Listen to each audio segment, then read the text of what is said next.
الحمد للہ رب العالمین والصلاة والسلام علی اشرف الانبیاء والمرسلین نبینا محمد وعلی آلہ وصحبہ اجمعین اما بعد اعوذ باللہ من الشیطان الرجیم یا ایہا الذین آمنوا اذا قمتم الى الصلاة فاغسلوا وجوہکم وایدیکم الى المرافق وامسحوا برؤوسکم وارجلکم الى الکعبین۔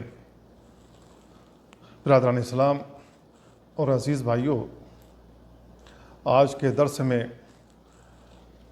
دو باتیں رکھنے کی کوشش کروں گا۔ پہلی بات یہ ہے کہ ناپسندیدگی کے باوجود اچھے طریقے سے وضو کرنے کا کیا ثواب ہے اور کیا فضیلت ہے، اور دوسرا موضوع مسواک کے تعلق سے ہے۔ رسول اللہ صلی اللہ علیہ وسلم نے اس تعلق سے کیا بیان فرمایا ہے اور اس کا کیا ثواب ہمیں حاصل ہوگا۔ تو پہلے موضوع کے تعلق سے اللہ کے نبی صلی اللہ علیہ وسلم کی حدیث ابو ہریرہ رضی اللہ تعالیٰ عنہ سے مروی ہے۔ اللہ کے نبی صلی اللہ علیہ وسلم بیان فرماتے ہیں، الا ادلکم علی ما یمحو اللہ بہ الخطایا ویرفع بہ الدرجات، کیا میں تم لوگوں کو ایک ایسا عمل نہ بتلا دوں کہ جس کے ذریعے گناہیں مٹا دی جائیں اور درجے بلند کر دیے جائیں؟ قالوا بلا یا رسول اللہ، تو صحابہ کرام نے کہا اے اللہ کے رسول کیوں نہیں، ضرور بتلائیے۔ آپ نے بیان فرمایا اسباغ الوضوء علی المکارہ، ناپسندیدگی کے باوجود عمدہ طریقے سے وضو کرنا، وکثرۃ الخطا الی المساجد، اور مسجد جاتے ہوئے زیادہ قدموں کا پڑھنا، وانتظار الصلاۃ بعد الصلاۃ، ایک نماز کے بعد دوسری نماز کا انتظار کرنا، فذالکم الرباط فذالکم الرباط، تو یہ ایسا ہے جیسے کہ سرحدوں پر گھوڑے باندھنا۔ تو سرحدوں پر گھوڑوں کو تیار رکھا جاتا ہے تاکہ دشمنوں کا کسی بھی وقت اچانک حملہ ہو جائے تو یہ گھوڑے تیار ملے اور فوری طور پر ان کو پیچھے ڈھکیل دیا جائے یا اپنی حفاظت کر لی جائے۔ اس کو امام مسلم نے روایت کیا ہے۔ تو اس حدیث پر آپ غور کریں، اللہ کے نبی صلی اللہ علیہ وسلم اپنی امت کو، اپنے صحابہ کرام کو ہر وہ بات بتلا دیتے تھے جس میں ان لوگوں کا کوئی فائدہ ہو، ان لوگوں کے لیے کوئی ثواب ہو۔ تو وضو کے تعلق سے اللہ کے نبی صلی اللہ علیہ وسلم نے اہم ترین بات یہ بتلائی کہ کیا میں تمہیں ایسی بات نہ بتلا دوں، ایسا عمل نہ بتلا دوں جس کو تم کرو گے تو تمہارے گناہیں مٹا دی جائیں گی اور تمہارے درجے بلند کر دیے جائیں گے۔ تو صحابہ کرام بھی حریص تھے، انہوں نے کہا اللہ کے نبی کیوں نہیں، ضرور بتلائیے۔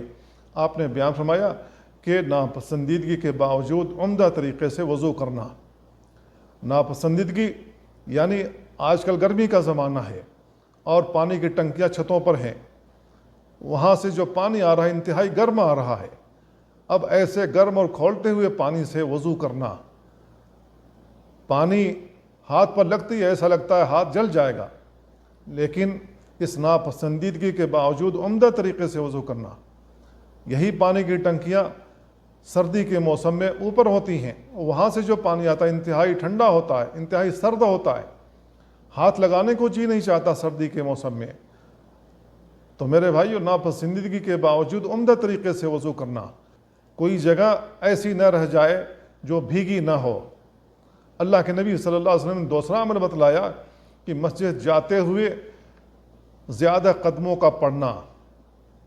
اس سلسلے میں اللہ کے نبی صلی اللہ علیہ وسلم کی کئی احادیث میں وضاحتیں موجود ہیں کہ جب بندوں کے زیادہ قدم پڑتے ہیں مسجد جاتے ہوئے تو جتنے بھی قدم پڑیں گے ہر قدم کے بدلے نیکیاں لکھی جائیں گی اور دوسرے قدم کے بدلے گناہیں مٹا دی جائیں گی۔ اور ایک نماز کے بعد دوسری نماز کا انتظار کرنا، اس کی بھی فضیلت اللہ کے نبی صلی اللہ علیہ وسلم کی احادیث میں وارد ہیں۔ تو میرے بھائیو، اس حدیث میں جو خاص فضیلت بیان کی گئی ہے کہ ایک نماز کے بعد دوسری نماز کا انتظار کرنا ایسے ہے جیسے کہ سرحدوں پر گھوڑے باندھنا۔ سرحدوں پر جو فوجی ہمیشہ تیار رہتے ہیں اور اسلحے سے لیس ہوتے ہیں تاکہ دشمن کا وہ مقابلہ کر سکیں، اپنی جانوں کو بچا سکیں، اپنی سرحدوں کی حفاظت کر سکیں۔ تو کتنی بڑی بات اللہ کے نبی صلی اللہ علیہ وسلم نے اس حدیث میں بیان فرمائی ہے۔ تو اس حدیث کے پیش نظر ہمیں یہ تمام کام سر انجام دینے چاہیے اور اچھے طریقے سے انجام دینے چاہیے تاکہ یہ ثواب ہمیں حاصل ہو۔ اور مسواک کرنے کے ثواب کے تعلق سے المومنین عائشہ رضی اللہ تعالیٰ عنہ بیان کرتی ہیں کہ نبی کریم صلی اللہ علیہ وسلم نے بیان فرمایا السواک مطہرۃ للفم، مسواک منہ کی پاکی ہے، مرضات للرب، اور رب کی رضا ہے، یعنی اللہ رب العالمین اس کے ذریعے سے راضی ہوتا ہے، کیونکہ منہ کی جو بدبو ہوتی ہے وہ دور ہو جاتی ہے۔ جب منہ کی بدبو دور ہو جائے تو ایسے پاکیزہ منہ کے ساتھ جب اللہ رب العالمین کی حمد و ثنا بیان کی جائے گی، اللہ رب العالمین کا کلام پڑھا جائے گا، تو کیا اللہ رب العالمین ایسے بندے کے منہ سے نکلے ہوئے الفاظ کو پسند نہیں فرمائے گا؟ کیا اللہ رب العالمین اس کی تعریف سے خوش نہیں ہوگا؟ کیونکہ اس کے منہ سے بدبو نہیں آ رہی ہے۔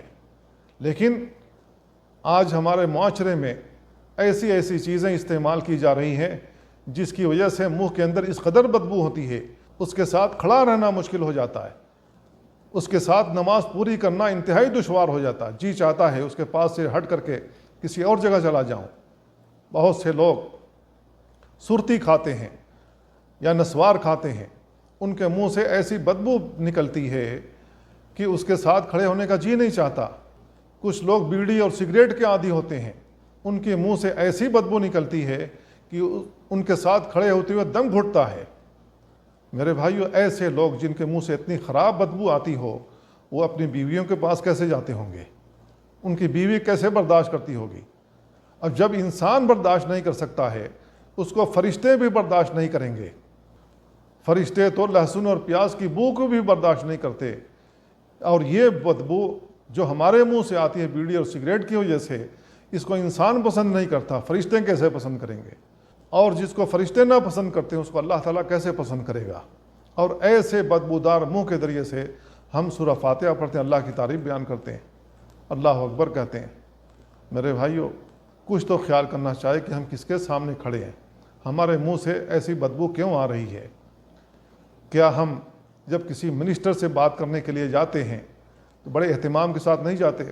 ہم کوشش کرتے ہیں کہ ہمارے منہ سے بو نہ آئے، ہمارے منہ سے بدبو نہ آئے۔ ہم کسی منسٹر کے سامنے کھڑے ہونے کے لیے اس قدر صفائی کا اہتمام کرتے ہیں، اللہ کے سامنے کھڑے ہونے کے لیے ہم صفائی کا اہتمام کیوں نہیں کرتے؟ ہمیں کرنا چاہیے تاکہ اللہ رب العالمین کی یہ پاکیزہ کلمات ہمارے منہ سے نکلے تو فرشتے اس کو اپنے ہاتھوں میں لے لیں۔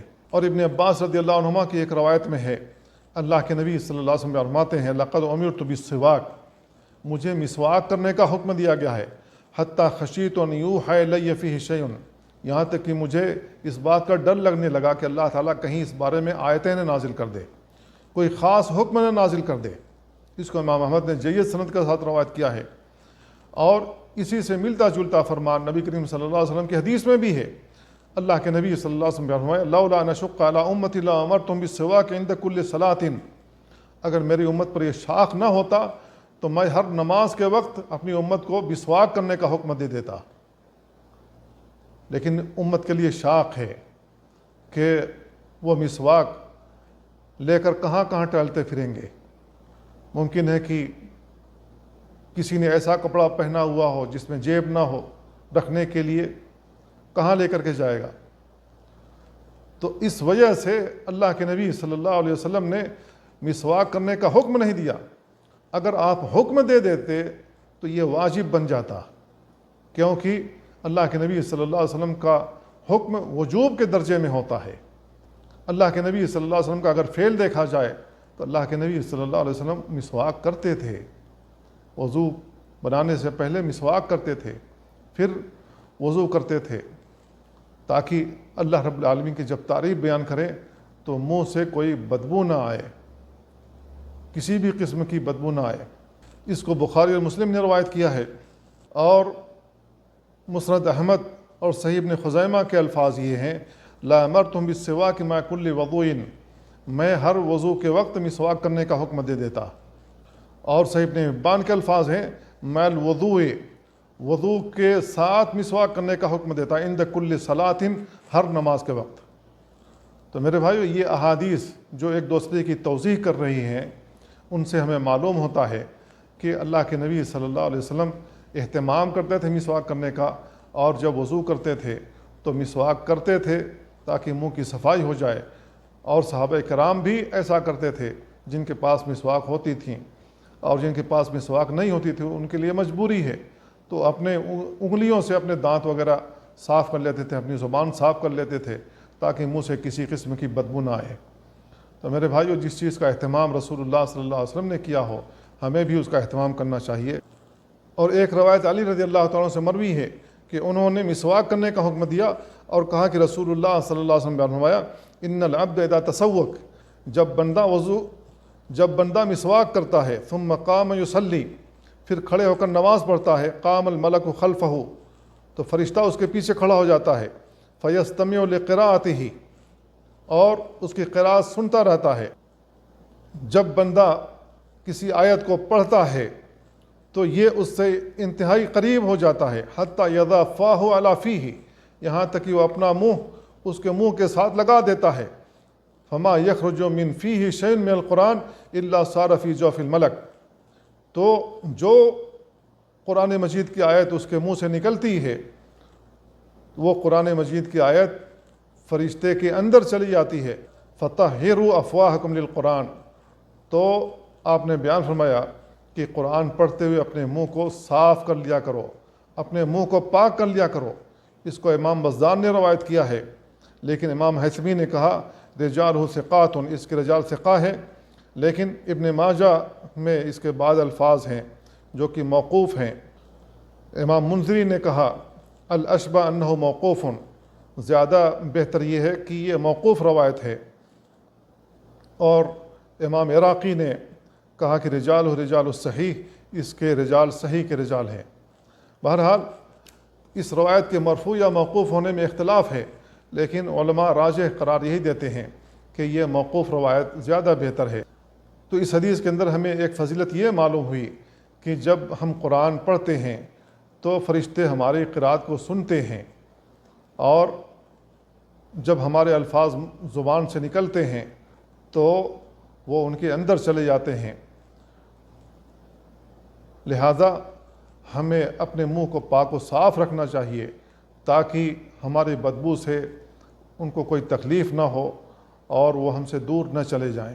تو اس کے اندر جو فضیلتیں بیان کی گئی ہیں ہمیں وہ فضیلت حاصل کرنے کی اللہ تعالیٰ توفیق دے، اور ہم اچھے طریقے سے، عمدہ طریقے سے وضو کریں اور پابندی کریں ان چیزوں کی جس کو رسول اللہ صلی اللہ علیہ وسلم نے بیان فرمایا ہے۔ اللہ تعالیٰ ہمیں ان باتوں کو سمجھنے اور ان پر عمل کرنے کی توفیق عطا فرمائے۔